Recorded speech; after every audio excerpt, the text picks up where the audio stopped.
Journey, we wrap up The Wolf Among Us, Minecraft Story Mode, The Last of Us's DLC Left Behind, Back to the Future the game, and we also say goodbye to the Star Wars Battlefront Beta. This is the week that was, for the 17th of October 2015.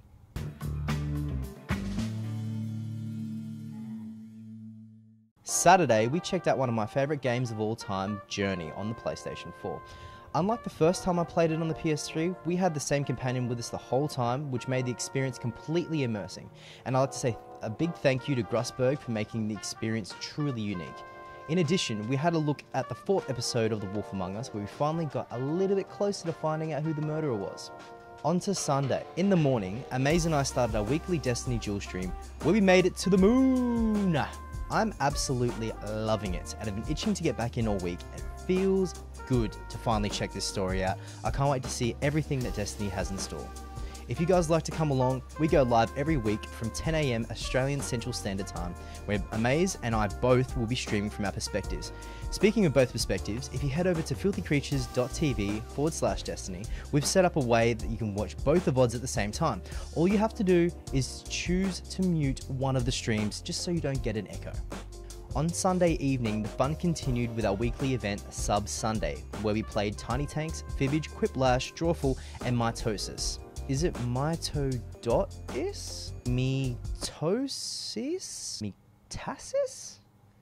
Anywho, shout out to Sneaks for suggesting it, and also thank you to Cryptic Caxar for letting us use his clan for Clan Wars. I know it's a clone of the ever popular Agario, but the added game modes make for so much more fun than the original, not to mention the night mode makes it easier on the eyes. On Monday, we finally brought the Wolf Among Us storyline to a close, and wow. The setting, characters, plot, it's all fantastic. I would recommend anyone to go watch the series from the start to finish. Basically, it sold me on everything Telltale.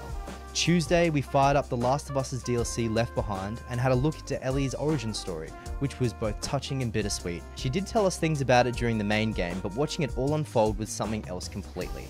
We also bid farewell to the Star Wars Battlefront Beta and played it for the very last time. It was good, but not full retail price good, and once you start adding up the additional costs of things like the Season Pass, it doesn't look as appetizing as it originally did, which is sad because if it were full price for the game and included the Season Pass, I would be 100% in.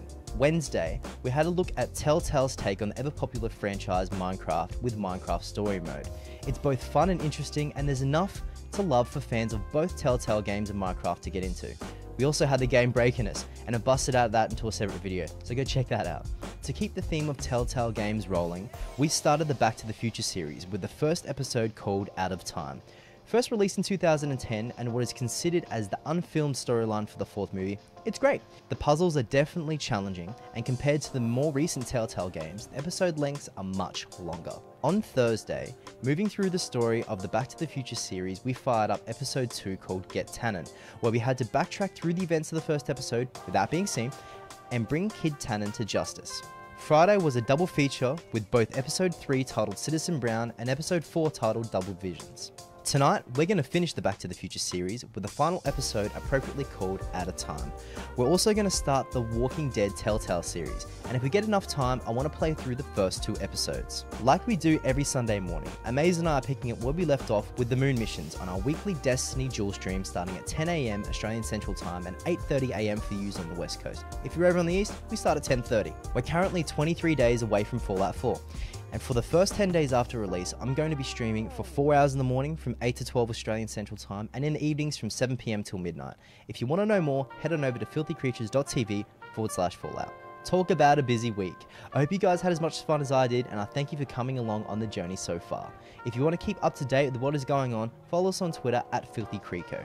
In the words of We Have Concerns, Totally Rad Show, and DLC's Jeff Canada, think about what you put out into the world and make it a better place. Peace.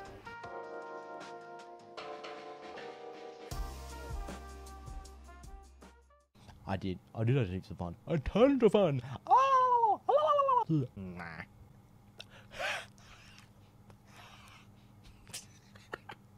Australian Central. If you guys... Hello, I'm an alien.